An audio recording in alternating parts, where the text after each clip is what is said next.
Hey, everybody, and welcome to Autism Awakening, the podcast that helps you help your child with autism.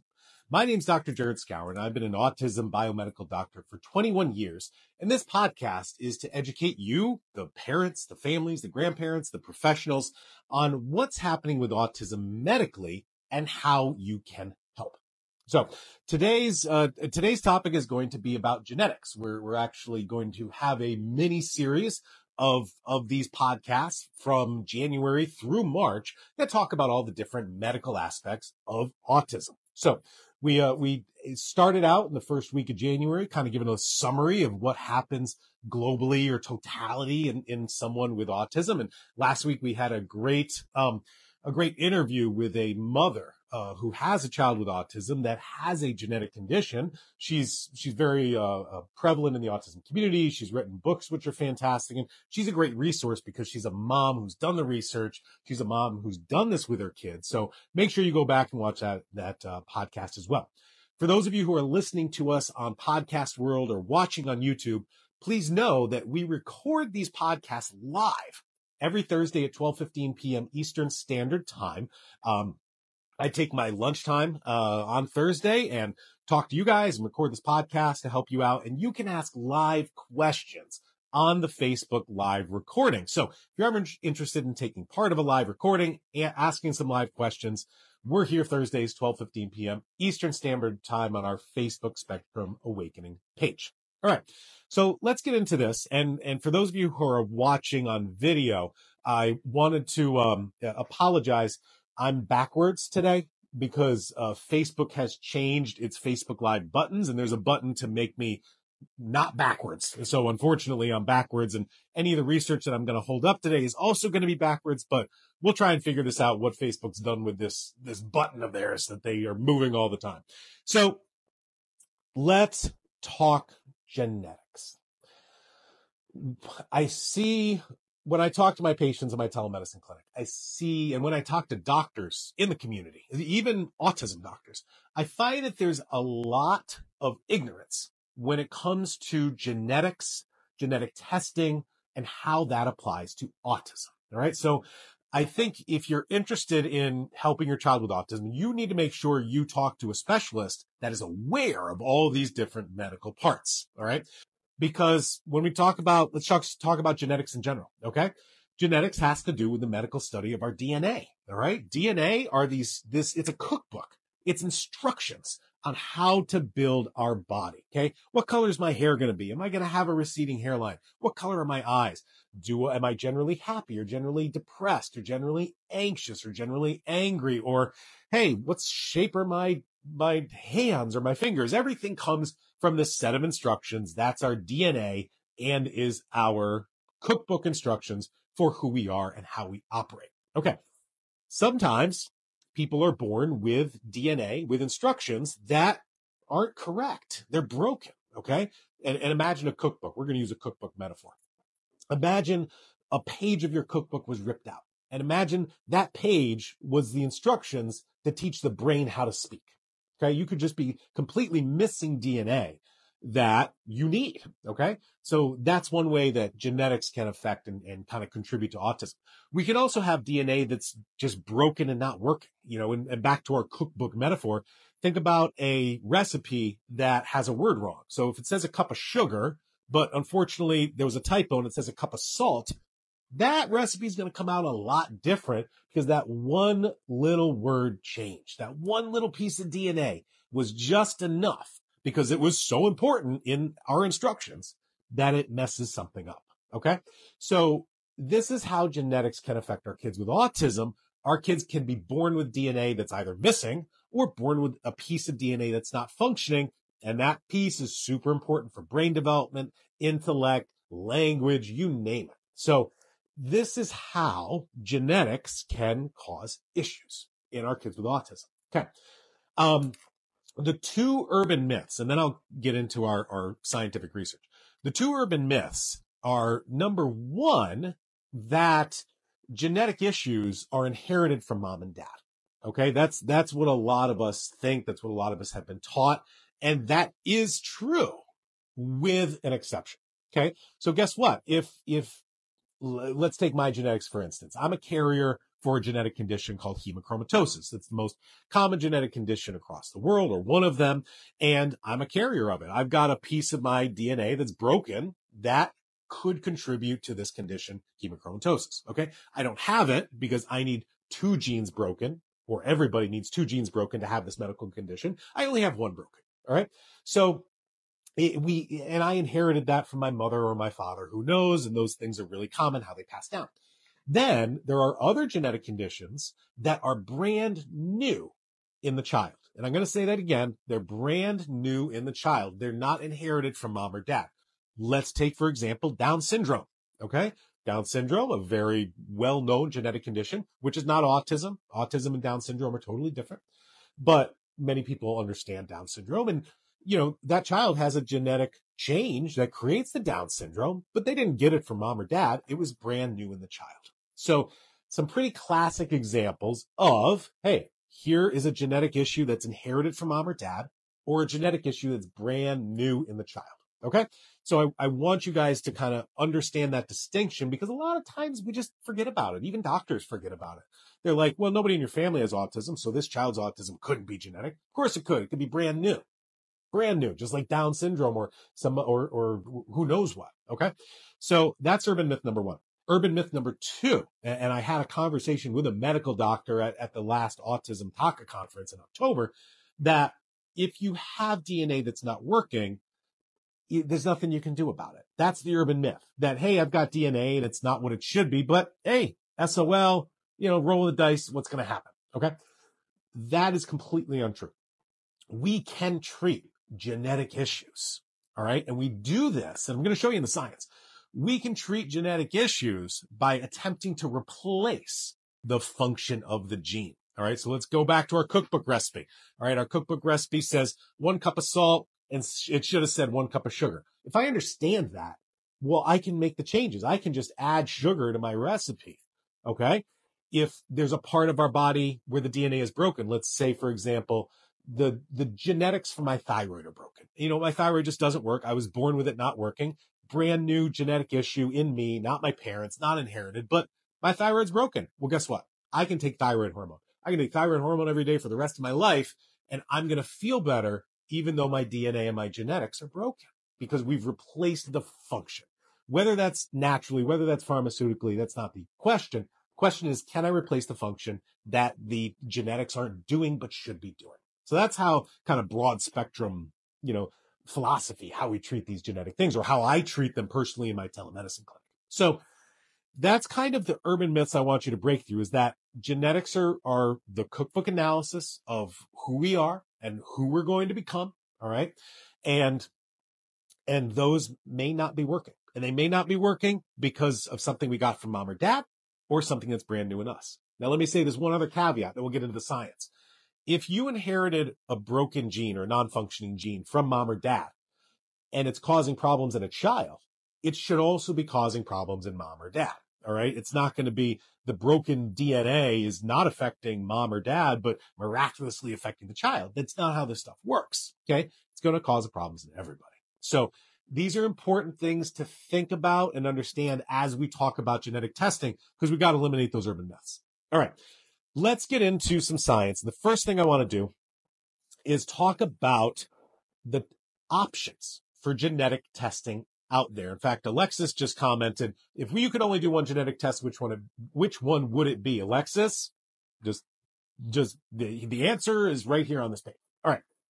There are many genetic tests out there, and it's very confusing on the internet, because there's a lot of genetic testing being sold now and marketed to be more than it actually is. And I want to make sure you understand the truth, and I want you to understand what you're getting and what labs you're testing. Because I've had so many people in my office come in and say, hey, and I say, hey, you're in my telemedicine clinic. We want to talk about genetics. Have you had genetic testing done? And I will often get the response, yeah, we did MTHFR, and we're good, or we're bad, or whatever.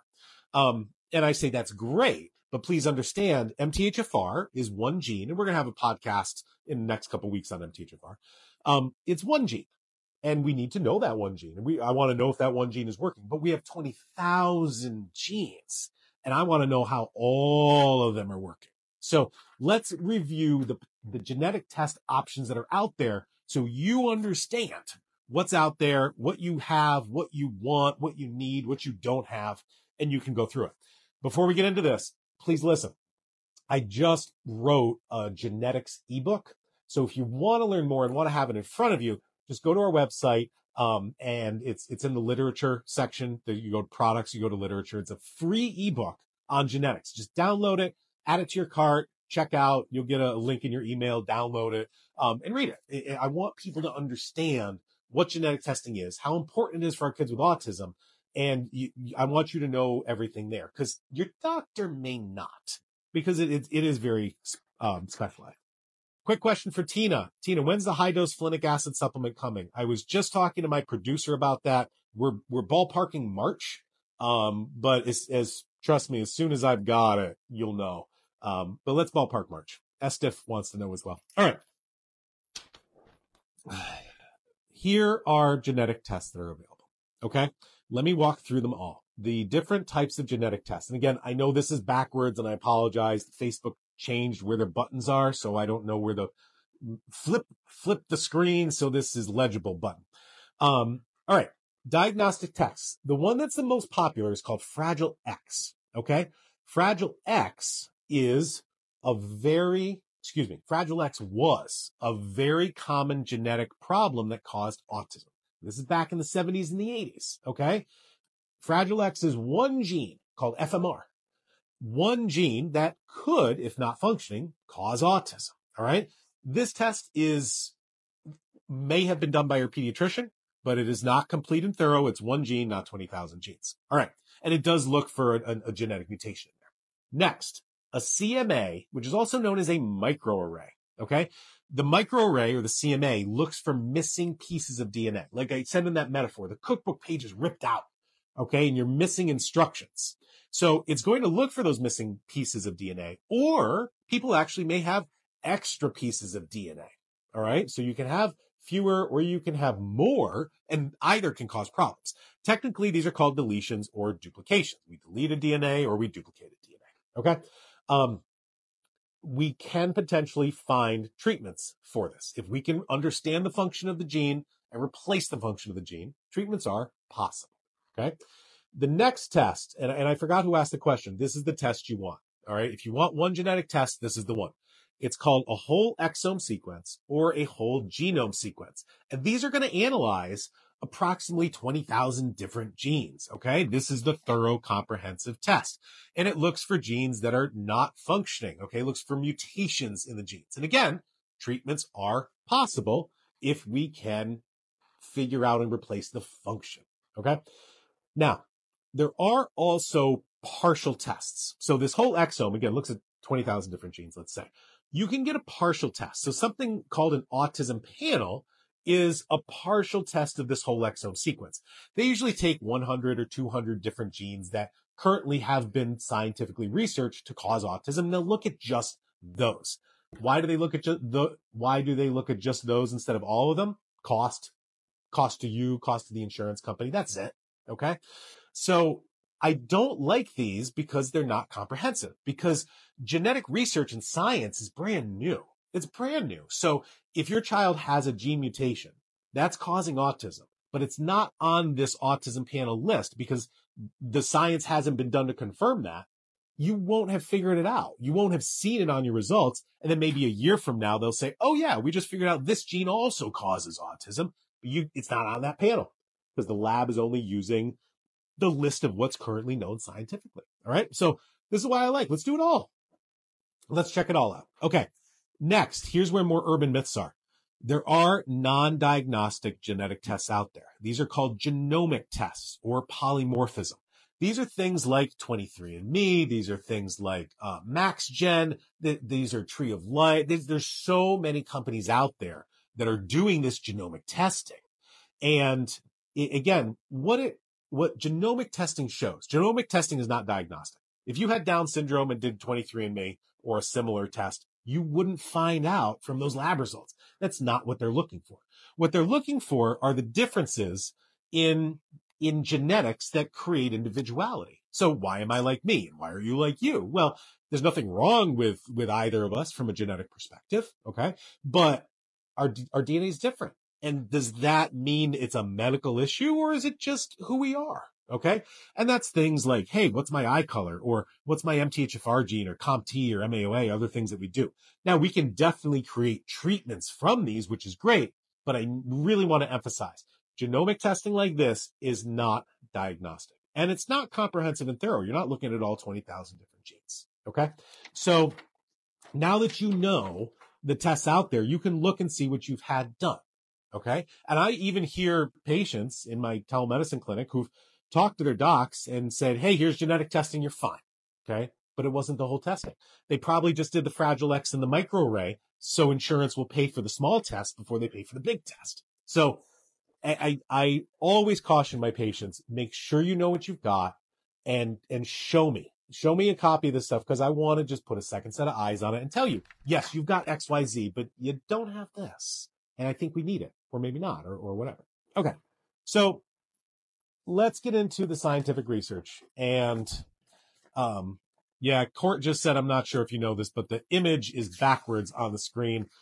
Yes, Court, unfortunately, Facebook has just changed where its buttons are in the Facebook Live. And so I couldn't, oh, wait a minute. Oh, hold on a minute here. Can I find it here? No, it's not there either. Let me just, no, that's not what I want. All right. No, Facebook has moved the buttons. And so I wish I knew where that button was to flip it, but I understand it's backwards, unfortunately. All right.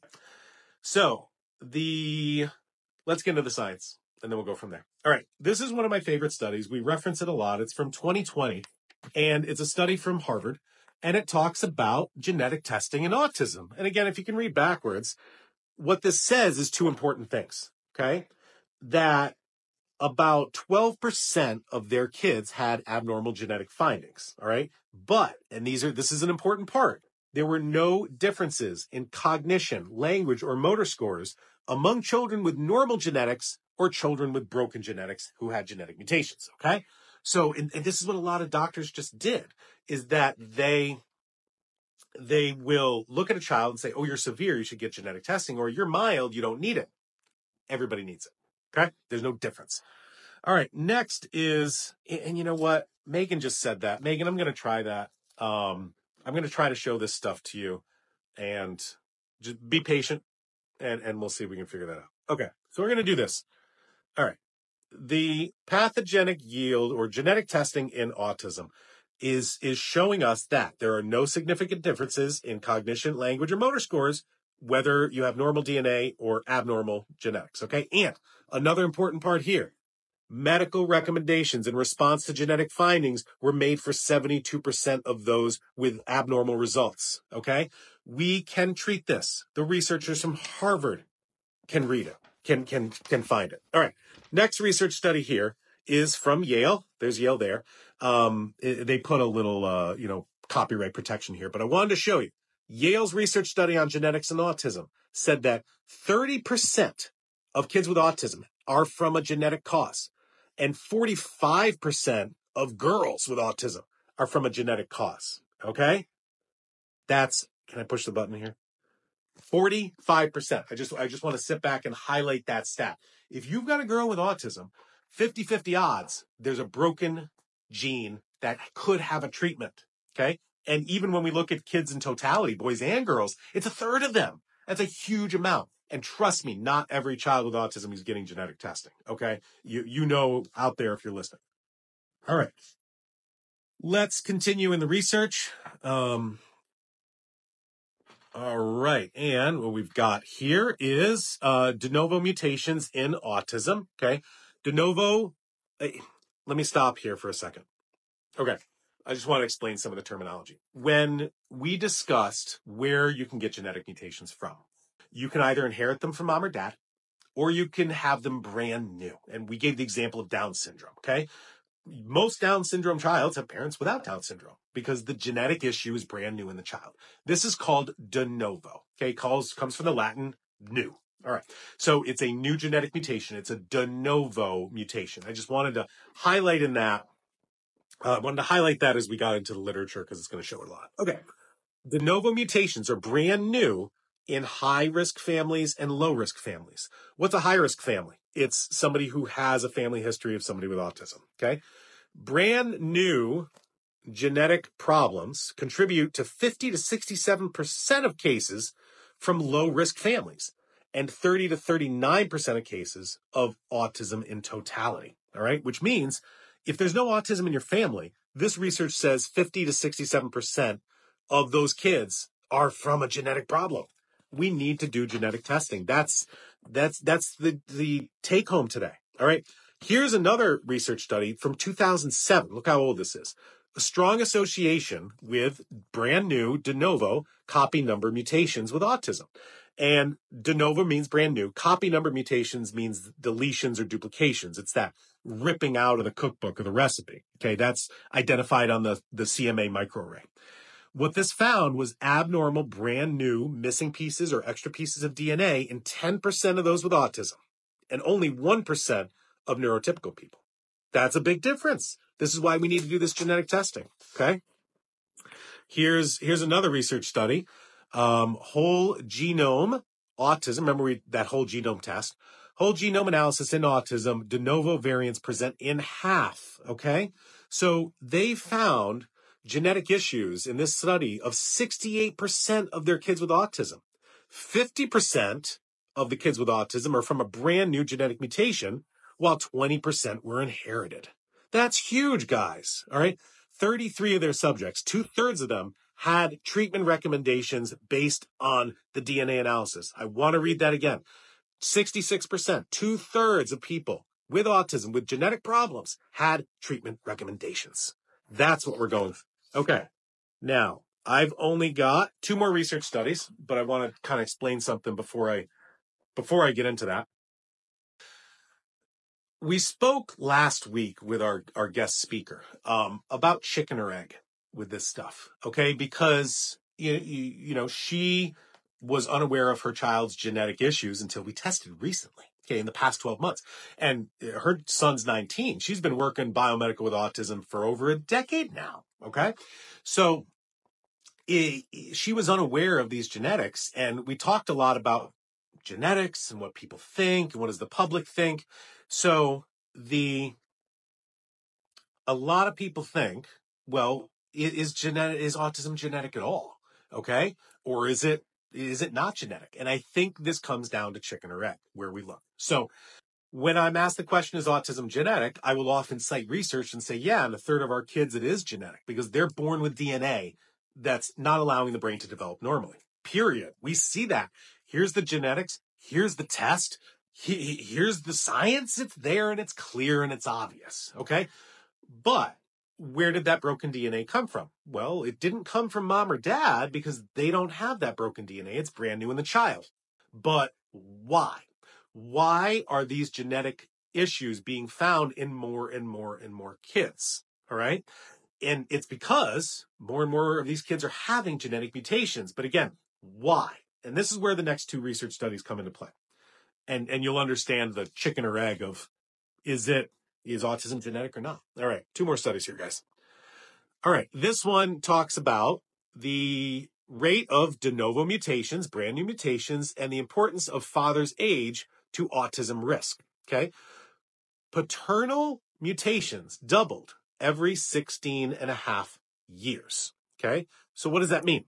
That means every time a father or a potential father, gets to be 16 years older, you go to 16, 32, 48, you got it. They have a double risk of having a child with autism. Double risk. Every 16 years is a double risk of having a child with autism from the father. Why? Okay. His DNA is being passed down along. What's going on? It's because the DNA in our sperm, the DNA in our ovaries are very susceptible to damage more than any other part of your body. Okay. You go to the dentist, you get an x-ray and they put the lead cover on the Ghibli parts. All right. They're going to cover up our sperm and our ovaries and our testicles with lead so the x-ray for our mouth doesn't get there. Why not? It's known to cause DNA change that creates birth defects. Okay. the radiation and other things which we'll get into, okay, are going to damage sperm and ovaries to potentially cause genetic mutations.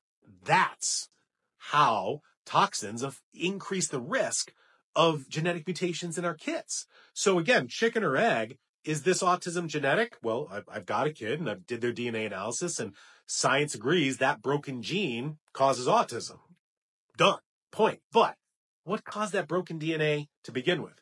Was it toxicity that caused the broken DNA that then caused the autism? All right. So you understand the chicken and the egg.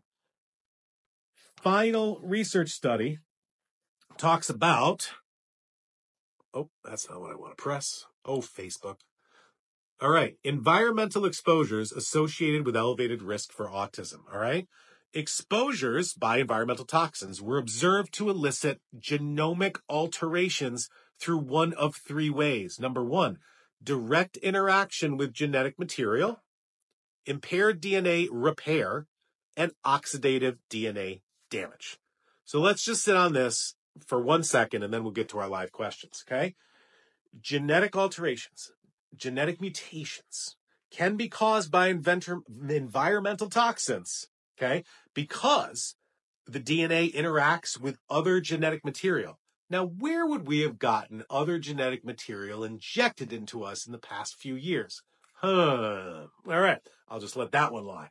Next, impaired DNA repair, because we are exposed to oxidation, we're exposed to toxicity, we're exposed to sex, drugs, and rock and roll, okay? So that takes a toll on us. And the older we get, the more we're exposed to crap. So it is with age. It's not age that you're older, but it's age with more exposure to toxins and not enough healthy foods like fruits and vegetables to reverse that damage and reverse that oxidation. So this is how it happens. Environmental toxins affect DNA. So you could have a genetic mutation in a child, but not in yourself. So again, chicken or egg, chicken or egg. And where do we decide to intervene medically? And, you know, once a child's born, you can't change your DNA. So the best thing we can do is test your DNA. Test it completely, thoroughly, comprehensively. All right. And then potentially we can identify a treatment. So again, if you guys are interested in genetic testing, and then we'll get to the live questions. All right. Here's that list of genetic tests. Oh, wait, I'm going to put it on the other side. Frontwise. Did I do it? Yeah. Here's the different types of genetic testing. The Fragile X, that's only one gene. Good to look at, but not everything. CMA or a microarray looks for the missing or extra pieces. The whole exome sequence looks for mutations in all genes. Autism panels are small whole exome sequences. I don't think they're enough. And then there's genomic testing for things like MTHFR, COMT, MAOA, things like 23andMe, MaxGen. There's a lot on the market now. Okay. What you want for autism is this guy and this guy. You want the CMA and you want the whole exome sequence. All right. So there's two places you can get that. Number one, go to your doctor. All right. These are conventional genetic tests that are supposed to be done on a child with autism. Ask your doctor. Say, I want a microarray and a whole exome. Now, they may not do it. They may say, well, I'll refer you to a geneticist. That's fine. Okay. Go get it done. All right. Insurance might cover. If you don't want to do that, we do have these conventional genetic tests on our website that you can get. Okay. I place the order. You can't buy these online, but you get it on our website. I place the order as a physician and we get the testing to you. All right. So you can go to our website, click lab test, and click genetics CMA-WES. That's the test you want. Our test uses a cheek swab. So it's like a big Q-tip and you get it wet with saliva and mail it in. Or the other tests done by your doctors are normally blood tests. Sometimes they'll do a cheek swab. Sometimes they won't. But that's the test you want to go get. And then you want to put a couple pair of eyes to take a look at it. Because trust me, I've seen genetic reports, genetic lab results from geneticists. The geneticist says, you're fine, gives it to you. And you're like, yeah, I'm fine. I'll look at the report and be like, there's abnormalities right here. I mean, look at them. We can all look at this together. Here's genetic mutations on your lab report, and the doctor said you're fine. Get a second set of eyes on this. All right, let's get into the live Q&A. Before we do, coupon for the weekend is Genetics 20. Genetics 20 will get you 20% off any of our testing, any of our lab tests, including the genetic tests, but also stool, oat tests, whatever you want. That expires January 19th, 2025. If you do want one-on-one help, you can schedule a telemedicine video appointment with me. Go onto our website, Spectrum Awakening, click the appointments tab. You'll get it. All right. Let's get into our live questions. I love talking about genetics, and I know there's not a lot of biomedical autism docs out there that do discuss conventional genetics. There's a lot that do the genomics and the MTHFR, and that's great, but there's plenty more, guys. There's plenty more. All right. Kieran asks, what do you think about einkorn flower? Kieran, I've never heard of einkorn flower, so I don't know. All right. Kieran, what's the treatment for Lyme?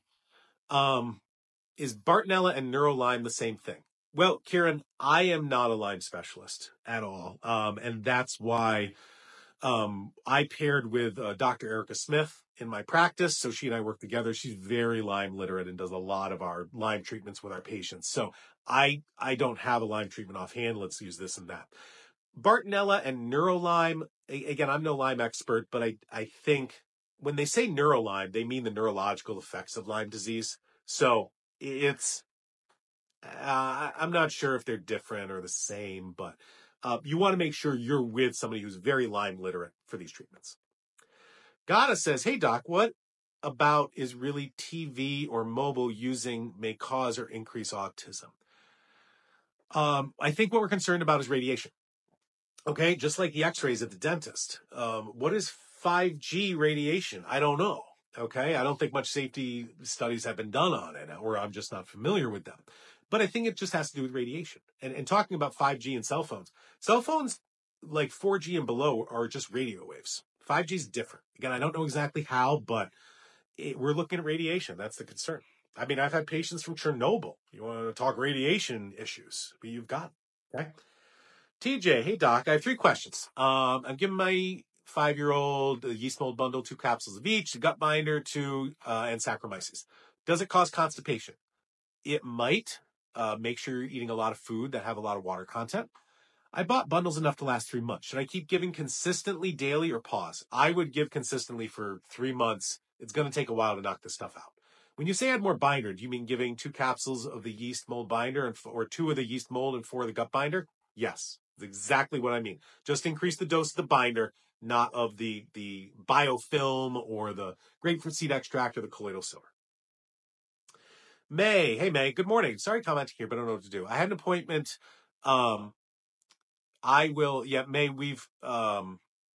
May was a patient and had an appointment and didn't get her instructions from us yet. I'll follow up on that, May, for you. No worries. I think there was just a holiday issue, so we'll get to there. Gada says, does an autistic child need karyotyping test? Gada, I'm so glad you brought that up because I actually forgot. I have a pen. I forgot to write that down on here. So, I don't have a pen. Shoot.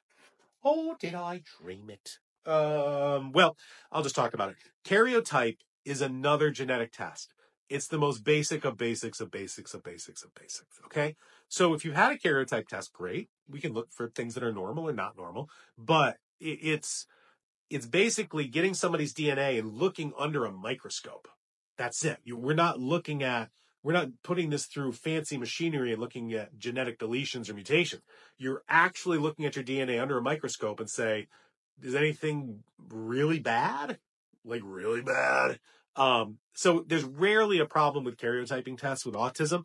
But it's a test that's out there and that's what it could get for you. All right. Adiomi. I'm treating my child for yeast infection, and he's using Biocidin, which is a great supplement. We don't make it or distribute it, but it's a great supplement. He's been using it for 3 weeks. How long should you use it for? At least 3 months. How do I know when to take him off?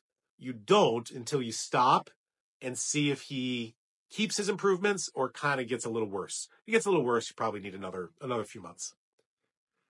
Rodney. Hey, Rodney. Hey, Jasmine. Hope Charlie's doing well. Hey, Jeannie. Alexis, doc, if you could only do one genetic test, which one would it be? Like I mentioned, the whole exome sequence and the microarray. Those 2 are together on our website. They're going to be different when you get it with your doc, but that's what you want. Tina, what's the high dose of folinic acid? Oh, everybody's asking about the folinic acid supplement. March, everybody, March. Candace says, what is there's a lot of excitement over this. So let me stop and pause. Folinic acid if you're not familiar, is a special form of folate or folic acid, like in your prenatal. All right. The folinic acid form of this has a lot of scientific research to help autism, especially language. So a lot of people are taking it. Doses range. All right. We have a folinic acid supplement, which I love, and it's helped with thousands of my kids with language. And it's a low dose, 1 milligram of folinic acid. Some of the scientific research is using much higher doses like 5, 10, 20, 25 milligrams. All right. So using our supplement isn't going to be cost affordable because like one bottle has 60 milligrams and you might use that in a week or half a week.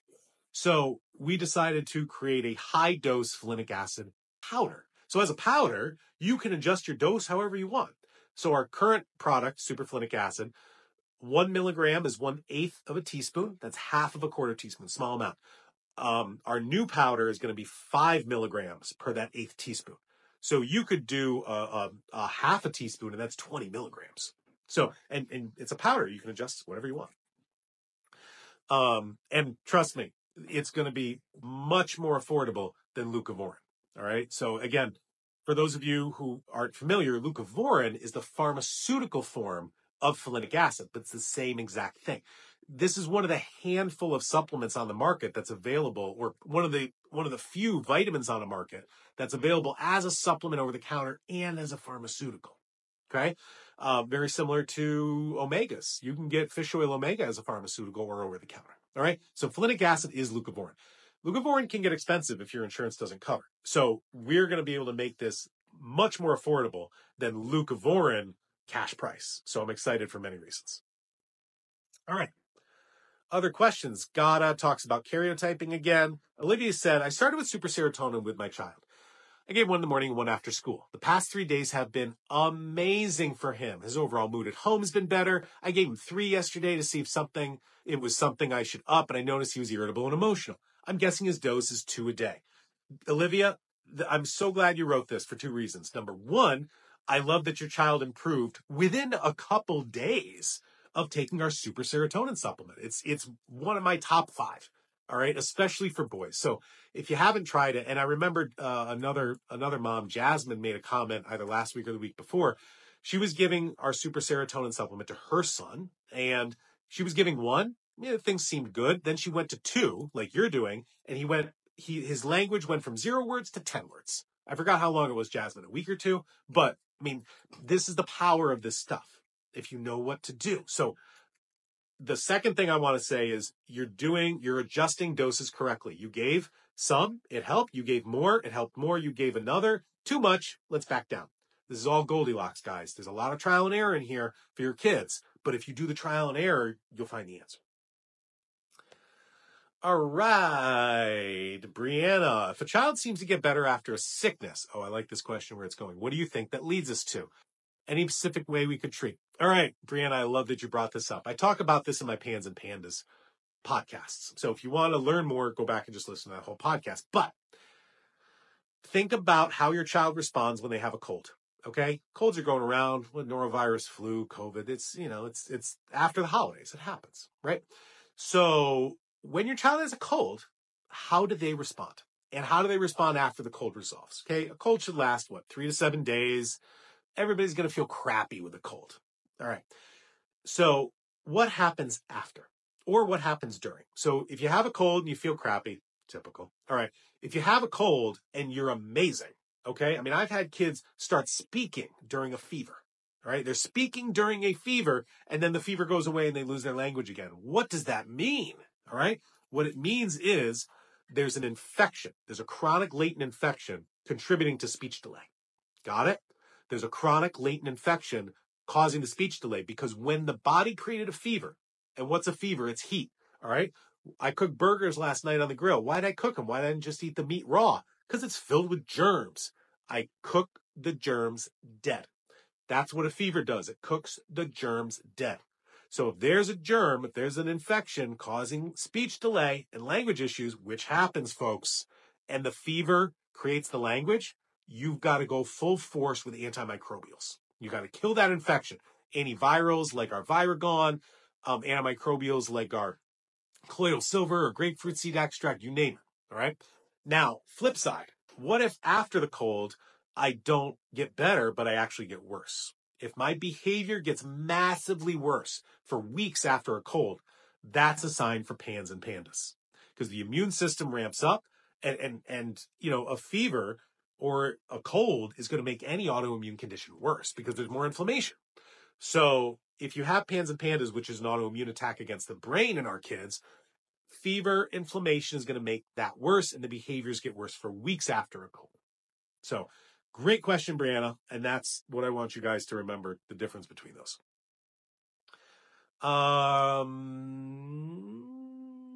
Umu says, my son is not genetic, and he does have autism. Well, like our research showed, a third of kids with autism are from a genetic condition, but not the other 2/3. Tune in next week. We're going to talk about autistic regressions and non-genetic autism. Wanda, I just jumped on. Will you post this video? Of course, Wanda. We post this video on YouTube if they don't ban it, which is happening more. So we also put it on our Rumble channel. We also have it on our Facebook page. We also have it in podcast world, Apple Podcasts, Google, Stitcher, Spotify, all out there. It'll always be posted. Justina, we had the first test done. It was all okay. Should I consider the whole exome sequence? Yes, yes, yes, yes, yes. Candace, can we discuss the differences in treatment for children with various genetic causes? Yes, Candace, but I'm going to give you a short answer, which you may not like. We got 20,000 different genes, and they do 20,000 different things in the body.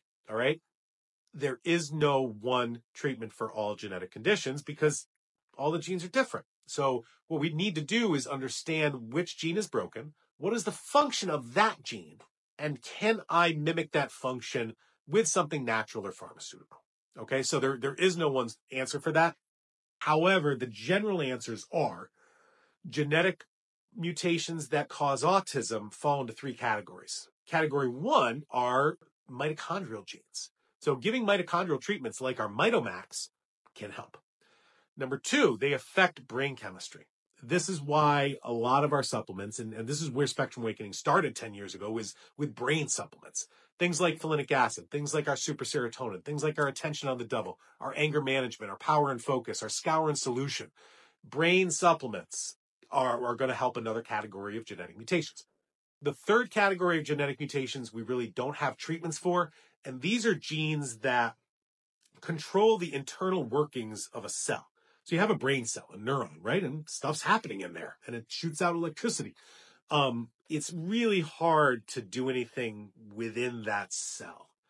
So these are the genetic issues that unfortunately don't have treatments. And going back to the research where they showed 60 to 70% of these genetic issues do have treatments, we still have 20 to 30 or 30 to 40% that don't. And that has to do with the genes that affect internal cellular structure. Hopefully someday there will be. Haifa, hey doc, my twins have Nerexin NRNX2 gene variant. Yes, this is a very common one, the Nerexin gene category. Okay, what do you suggest? Haifa, this is what I want you to do. I want you to email a copy of your genetic results to our email, customerservice@spectrumawakening.com. What I'll do is take a look at your genetics. I'll see if I think there's a treatment. If I do believe there's a treatment, I'll reach out to you. We'll set up a telemedicine appointment, talk about potential treatments, what we can do.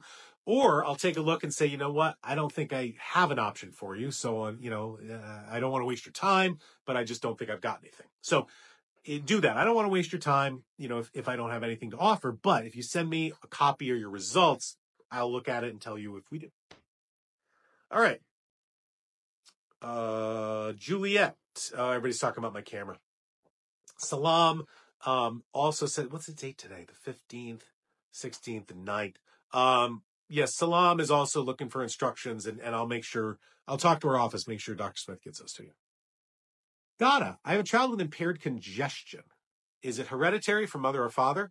I think you mean congestion, like nasal congestion. It could. I wouldn't consider it a medical condition, but there could be a genetic risk that you don't dissolve mucus well. That has to do with sulfur metabolism in the body. So the best thing that I know for clearing nasal congestion is NAC. It's a protein called NAC. We've got it on our website. It's great. When we have colds and congested sinuses, we use it all the time. Sufika says, my son has the EEF1A2 gene mutation. Again, same thing for you, Zaleka. Email us a copy and I'll get back to you if I think I can help. And if I think I can help, we'll set up an appointment. Medina, which one of your supplements would you recommend for high adrenaline and low cortisol? Great question, Medina. Definitely done a lot of podcasts on this. I formulated our anger management supplement to help lower adrenaline levels. Anger management's for the high adrenaline, brings it to normal levels. Cortisol, we have our Temper Tamer supplement. Not Temper Tamer 2, just Temper Tamer. Temper Tamer is going to boost that cortisol. Man, I live on that stuff sometimes. Love it.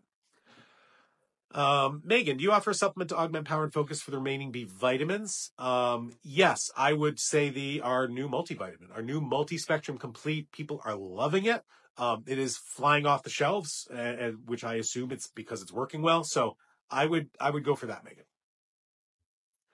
All right, Gata, what's the type of treatment my child with genetic issues? Yeah, we talked about that. Megan, what are your thoughts on using cod liver oil with vitamin A? I think it's great. That's great. I think we could go higher on the vitamin A, but I think cod liver oil is great. Megan, do you find butyrate helps with gut issues? Sometimes. I had a butyrate phase before COVID. I find prebiotics work better. I think just plain fiber works better than butyrate. But we did some heavy looking into it. In fact, I did a small research study in my office. We didn't publish it, and I'll tell you why. But we did the study with the butyrate, and nobody changed remarkably.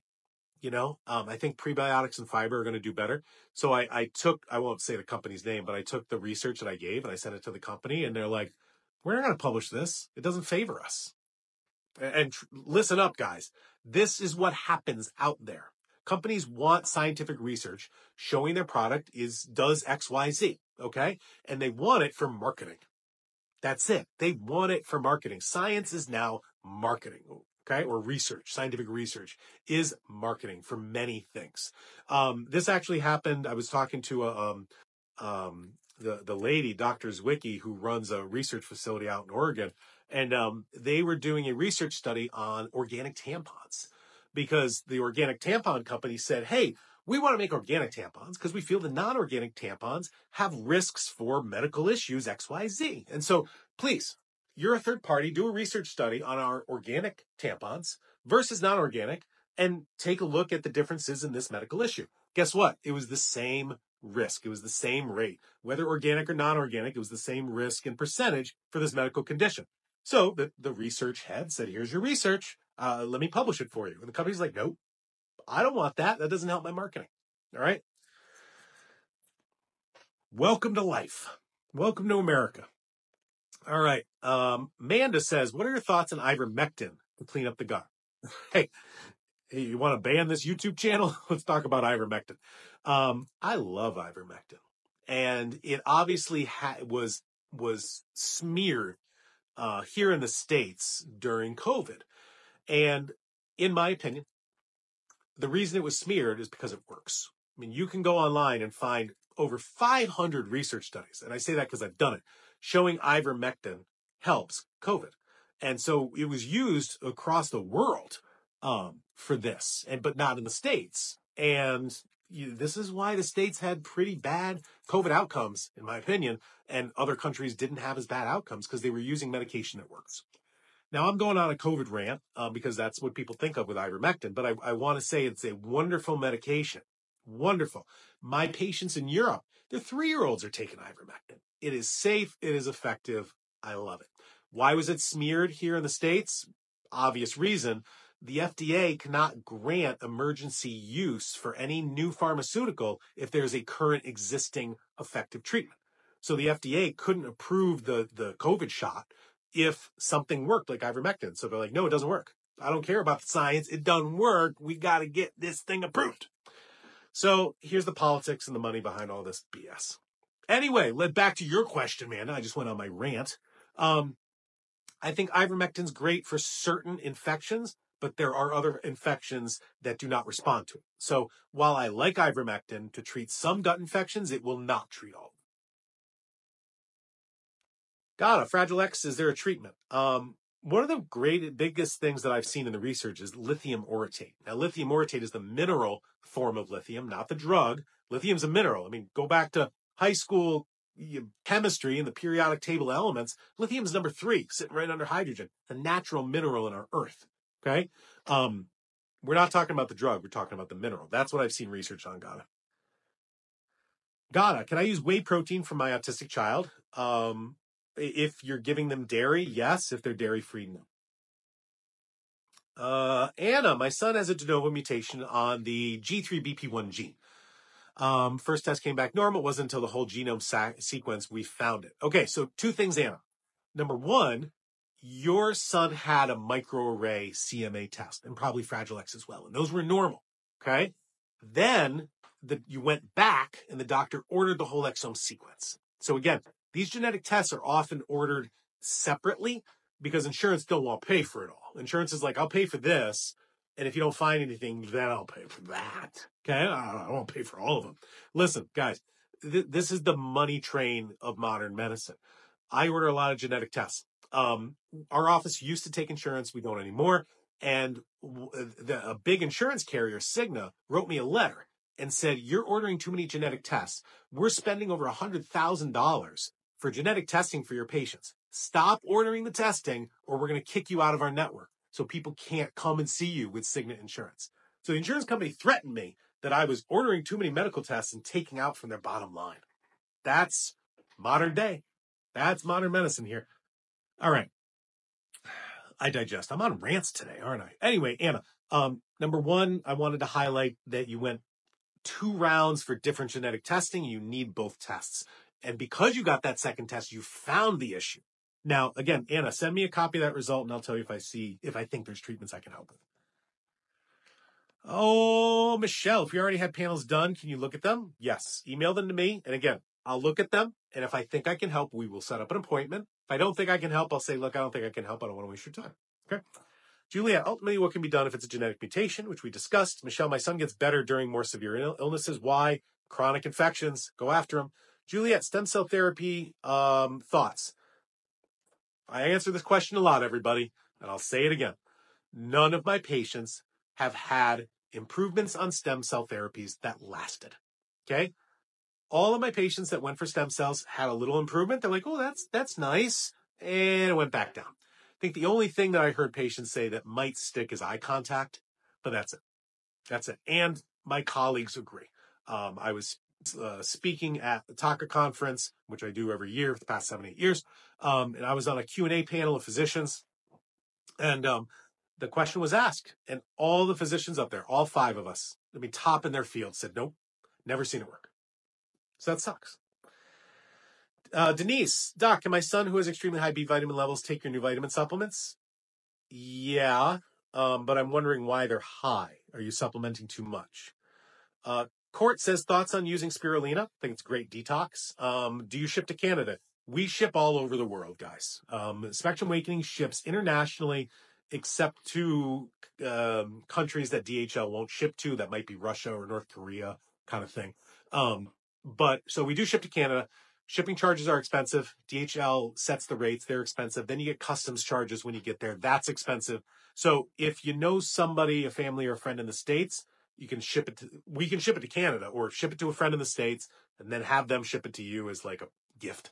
But if you're in Europe, we have a distributor in Europe, MandyMart. Go to their website, mandymart.eu or mandymart.co.uk. We also have a distributor in South Africa that has Synergy that has a few of our products. So see which way you can get it more affordable. We're trying to get it up to Amazon Canada. It's just a slog. It's a big slog. Wanda says, where are you located? I'm located in Connecticut, halfway between New York City and Boston. But I've got a telemedicine clinic, so I talk to people all over the world, literally. Candace, can we talk about the differences between the mitoswab and the OAT test? Yeah, sure. That sounds good.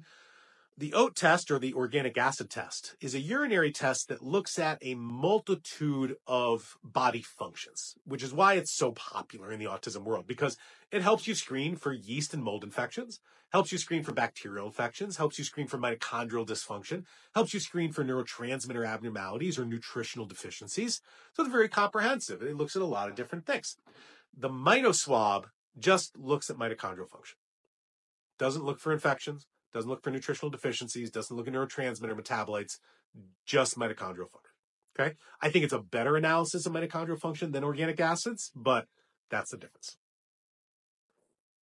Naxieli, hi, would you be interested in doing an interview for Spanish speakers autistic programs I'm launching?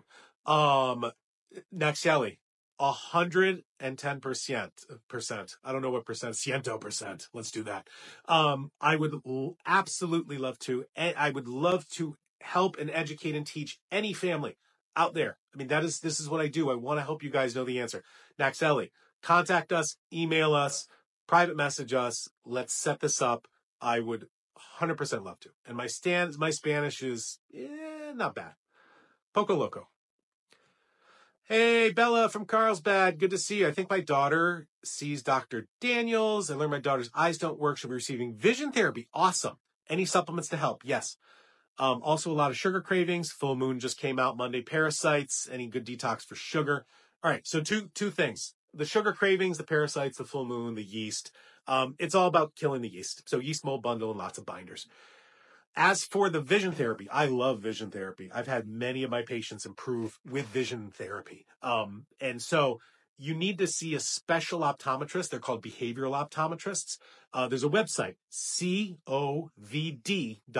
That's Charlie Ostrich Victor David.org. And you can find a list of behavioral optometrists in your area, like search by zip code kind of thing. If you think your child's eyes don't follow each other, they don't track. You're looking at things and one eye's doing this, and the other eye's going out there. Or if the kids are looking out the side at the stuff, the toys like that, you probably need vision therapy. Those vision tracking issues are caused by mitochondrial problems. So mitochondrial supplements, Mitomax, that kind of thing, Bella. All right, I've only got two more questions because of time.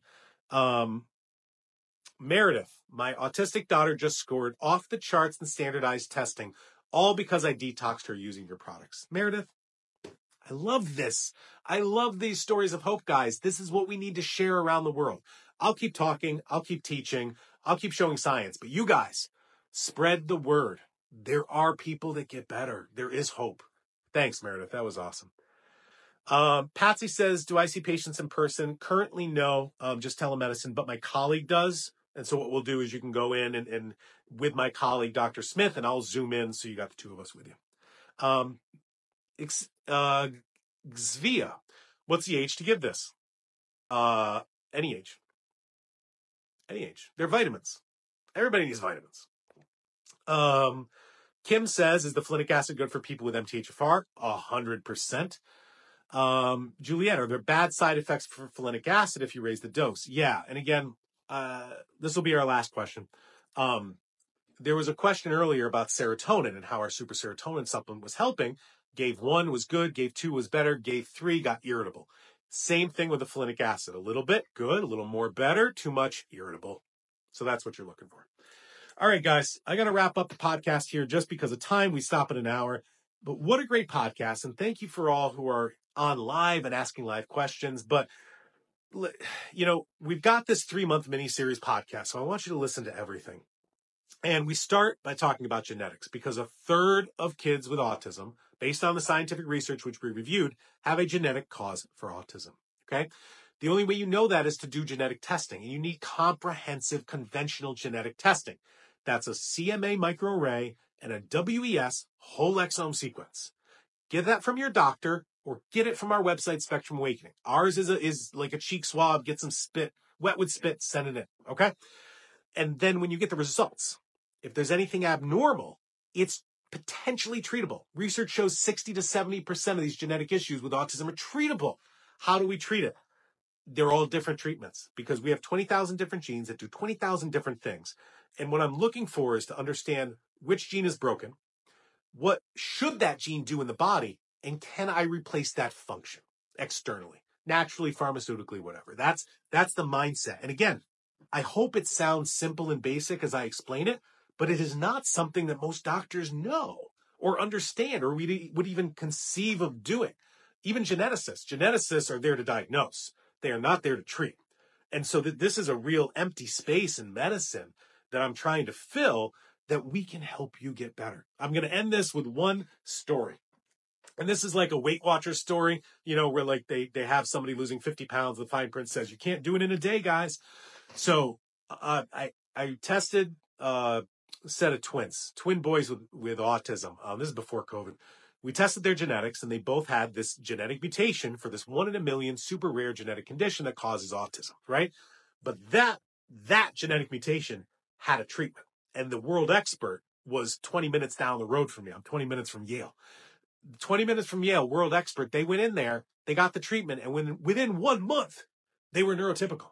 Within 1 month, they were speaking, mainstreamed in school, not use the word autism ever again.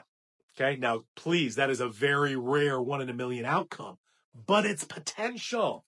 And you don't know until you get your genetics done. So get your genetics done, guys.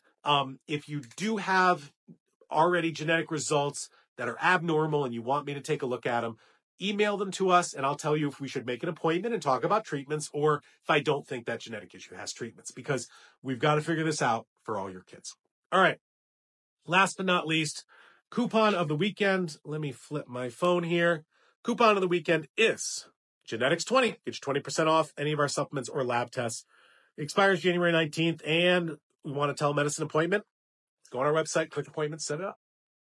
Thank you guys for doing everything you do for your kids. Excited to talk to you next week. We're going to be talking about regressions and shots and Tylenol and all the great stuff that's controversial. So see you guys next week, everybody. Bye.